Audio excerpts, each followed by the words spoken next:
إن المسلمين والمسلمات والمؤمنين والمؤمنات والقانتين والقانتات والصادقين والصادقات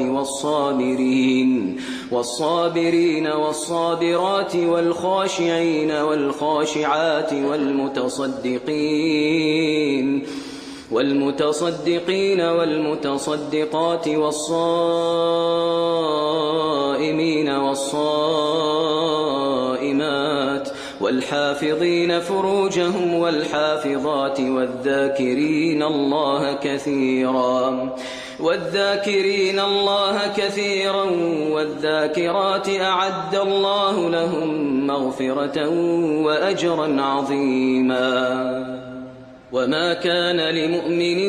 ولا مؤمنة إذا قضى الله ورسوله أمرا أن يكون